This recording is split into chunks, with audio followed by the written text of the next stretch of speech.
Hello friends, என் கையை நல்லா பார்த்துடுங்க. என் கை எவ்வளோ நீட்டாக இருக்குது. இப்போது நான் க்ளீன் பண்ணி முடித்த உடனே என் கையை பாருங்கள் எவ்வளோக்குள்ளே டஸ்ட் ஏறி போய் கிடக்குன்னு. அது எல்லாருக்கும் நடக்கக்கூடிய ஒரு விஷயந்தான். அது ஒன்றும் புதுசு இல்லை.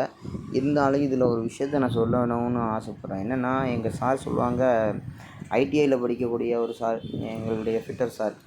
அவங்க சொல்லுவாங்க, எப்பா நம்ம படிக்கக்கூடிய வேலை வந்து ஃபிட்டர் வந்து வெல்டிங், லேத்து இந்த மாதிரி விஷயங்கள் தான், ஹார்ட் ஒர்க் தான். இந்த ஹார்ட் ஒர்க்கை பொறுத்த வரைக்கும் எந்த அளவுக்கு கையில் கரை படியுதோ அந்த அளவுக்கு கையில் காசுப்பா அப்படின்னு சொல்லுவாங்க. ஆனால் இப்போ உண்மையுமே சொல்லப்போனால், இப்போ நம்ம ஹார்ட் ஒர்க்கு எந்த ஒர்க்காக எடுத்தாலும் மேக்ஸிமம் கையில் கரை படிஞ்சால் தான் நம்மளுக்கு வந்து காசு.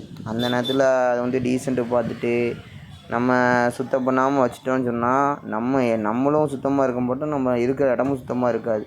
என்றைக்குமே நீட்டாக வச்சுருக்கிறது ரொம்ப நல்ல விஷயமா தான் இருக்கும். இன்னொன்று, நம்ம இப்போ ஒரு கஸ்டமருக்கு ஒரு பொருள் எடுத்து கொடுக்குறோம் அப்படின்னா அது டஸ்ட்டாகி போய் இருக்கும்.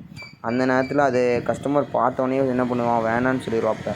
அதனால் எல்லா பொருளையும் தொடச்சி நீட்டாக அடுக்கி வைக்கிறது நம்மளுக்கும் நல்லது, நம்ம கஸ்டமருக்கு எடுத்து காட்டும் போது நீட்டாகவும் இருக்கும். அதுதான் நான் இப்போ பண்ணிகிட்ருக்கிறேன். இப்போ பார்த்தீங்கன்னா தெரியும், கையில் எவ்வளோக்குள்ள அழுக்கு ஏறி போய் கிடக்கு பாருங்க. இதுதான் நிலமை. ஓகே ஃப்ரெண்ட்ஸ், அடுத்த வீடியோவில் பார்க்கலாம்.